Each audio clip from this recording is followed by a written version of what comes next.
नमस्कार दोस्तों, जेके success point के यूट्यूब चैनल में आपका स्वागत है। तो डे फ्रेंड्स, हम पढ़ रहे थे आईसीआर आईएआरआई में जो टेक्नीशियन की एग्जाम होने वाली है उसके लिए सोशल साइंस में हमने इंडिया एंड द जो कंटेम्प्रेरी वर्ल्ड डेमोक्रेटिक वाला जो टॉपिक है हिस्ट्री में, उसमें फ्रेंच रिवोल्यूशन वाला टॉपिक का फर्स्ट पार्ट है वो हमने डिस्कस किया था कि फ्रांस की क्रांति का जो क्लास फर्स्ट है वो हमने पढ़ ली थी। आज हम इसकी क्लास सेकंड लेकर आए हैं कुछ इंपॉर्टेंट प्रश्नों के साथ।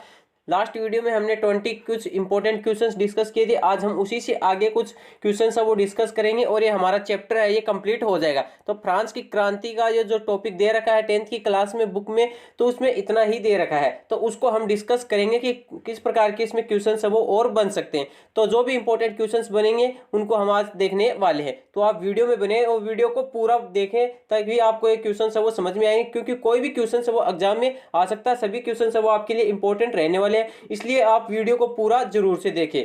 तो आज की इस क्लास को शुरू करते हैं। फ्रेंड्स, आज का हमारा इसमें पहला क्वेश्चन है, उस फ्रांसीसी दार्शनिक का नाम बताइए जिसने कहा था कि प्रजा ही शासन की वास्तविक स्वामी होती है और राजा उनकी सहमति से शासन करता है। तो एक प्रसिद्ध फ्रांस का दार्शनिक था, फिलोसोफर था, जिसने ये बात कही थी कि प्रजा है वही शासन की एक वास्तविक स्वामी होती है और प्रजा की सहमति से ही राजा को उस पर शासन है वो करना चाहिए। तो ये बात है वो कौन से फिलोसोफर ने कही थी? तो ये बात कही थी वो रूसो ने कही थी। किसने कही थी? रूसो ने ये बात है वो कही थी।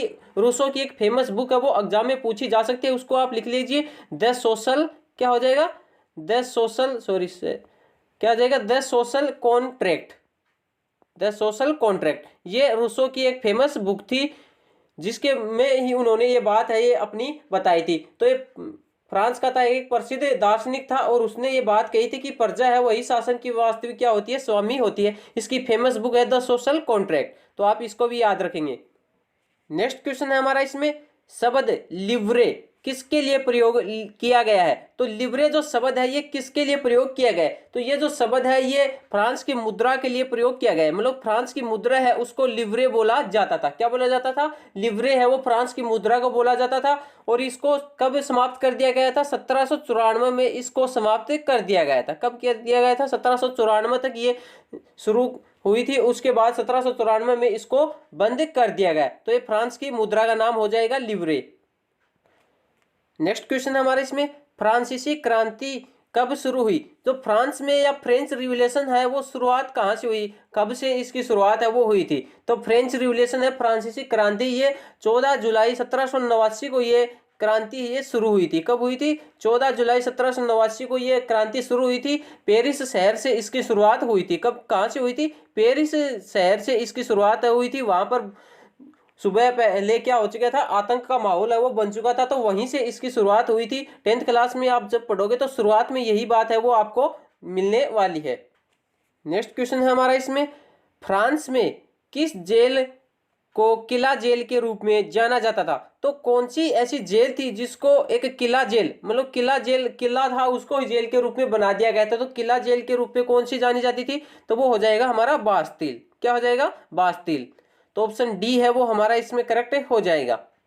नेक्स्ट क्वेश्चन को देखते हैं, किसने कहा लोगों का प्रतिनिधित्व करने का काम अमीरों को दिया गया है? तो ये किसने ये बात कही थी कि लोगों का जो प्रतिनिधित्व है वो करने का काम है वो अमीरों को दे दिया गया है और गरीबों की जो स्थिति है उसमें कोई सुधार के लिए कार्य है वो नहीं किया गया? तो ये बातें हैं ये किसने कही थी? ये की थी जियां पोल मराद ने। जीन पोल मराद जो है उसने ये बात है वो कही थी। तो ऑप्शन बी है वो हमारा करेक्ट हो जाएगा। ये कौन थे? ये क्रांतिकारी पत्रकार थे जिनका एक फेमस बुक जो अखबार था वो कौन सा था? लामी द पपल।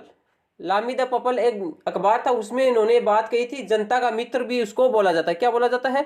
जनता का मित्र। उस अखबार का नाम क्या हो जाएगा? जनता का मित्र, लामी द पपल। तो ये उसका अखबार का नाम था, उसी के अंतर्गत उन्होंने ये बात कही थी कि जो लोगों का प्रतिनिधित्व करने का जो काम है वो अमीरों को दे दिया गया है।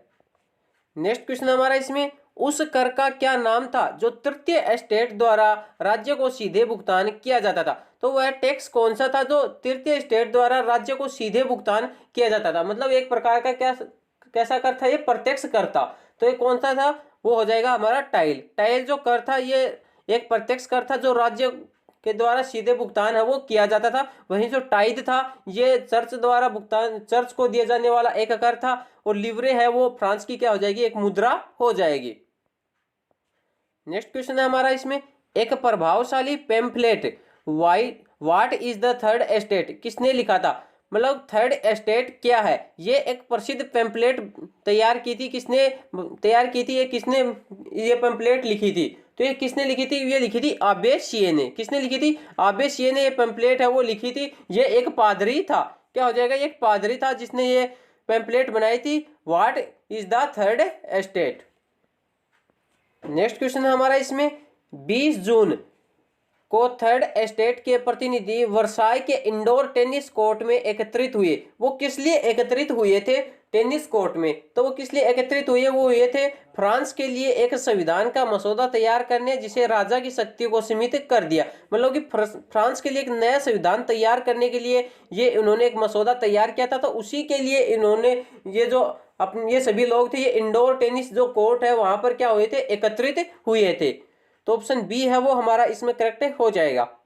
अगला प्रश्न है हमारा इसमें, पर्सा और ऑस्ट्रिया के खिलाफ युद्ध में सेना ने कौन सा देशभक्ति गीत गाया था। और पर्सा और ऑस्ट्रिया के खिलाफ एक युद्ध हुआ था, वो युद्ध कब हुआ था, 1792 में। कब हुआ था, आप ये डेट याद रखेंगे, 1792 में पर्सा और ऑस्ट्रिया के खिलाफ ये युद्ध हुआ था। तो वहां पर सेना ने एक देशभक्ति गीत गाया था, तो वो कौन सा था, तो ये मार्शले का, या फिर आप ये याद रखेंगे मार्शले गीत था। कौन था, मार्शलेस। द कवि रोजेट डी लाइल द्वारा ये एक लिखा गया था गीत, मार्शलेस इसको बोला जाता था। तो ये गीत है वो गाया गया था सबसे पहले। इसके जो स्वयंसेवी थे उन्होंने पेरिस की तरफ जाते हुए उन्होंने ये गीत है वो पहले गाया था, उसके बाद इसको मार्शले कहा जाने लगा और यही आगे जाके क्या बन गया, फ्रांस का राष्ट्रगान है वो बन चुका था।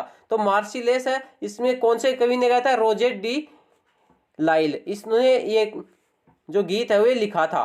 तो ऑप्शन बी है वो हमारा सही हो जाएगा। अगला प्रश्न है हमारा इसमें, इनमें से किन लोगों को वोट देने का अधिकार था। जो फ्रांस में सबसे पहले जब इसका संविधान वगैरह तैयार नहीं हुआ था, कॉन्वेंट पहले तैयार नहीं हुआ था, तो उससे पहले किन लोगों को सिर्फ वोट देने का अधिकार था। तो वोट सिर्फ केवल 25 वर्ष या उससे अधिक आयु के पुरुष, और वो पुरुष जिन्होंने केवल एक मजदूर की मजदूरी कम से कम 3 दिनों के बराबर कर का भुगतान किया हो, मतलब उन्होंने 3 दिन का कर का भुगतान है मजदूरी में किया हो, तो वे पुरुष ही इसमें सिर्फ मतदान के योग्य थे। बाकी जो जनता थी, जो महिलाएं थी और बच्चे थे, तो उनको क्या बताया गया था, वो निष्क्रिय नागरिक के रूप में उनको माना गया था। तो ए और सी है वो इसमें करेक्ट हो जाएगा। तो बोथ ए एंड सी है वो इसमें हमारा सही हो जाएगा। अगला प्रश्न है हमारा इसमें, नवे संविधान ने फ्रांस को बनाया, जो नया जो कॉन्स्टिट्यूशन बना था फ्रांस का, तो उसने फ्रांस को क्या बना दिया था, तो उसने फ्रांस को एक संवैधानिक राजतंत्र है वो बना दिया था। कॉन्स्टिट्यूशनल मोनार्ची या संवैधानिक राजतंत्र है वो इन्होंने फ्रांस को बना दिया था। तो ऑप्शन ए है वो हमारा सही हो जाएगा। अगला प्रश्न हमारा इसमें, 1792 में चुनी गई विधानसभा को कहा जाता था। 1792 में फ्रांस में एक नई जो विधानसभा है वो चुनी गई थी, तो उसको क्या नाम दिया गया था, तो उसको नाम दिया गया था कन्वेंशन। क्या दिया गया था, कन्वेंशन, उस विधानसभा को नाम दिया गया था।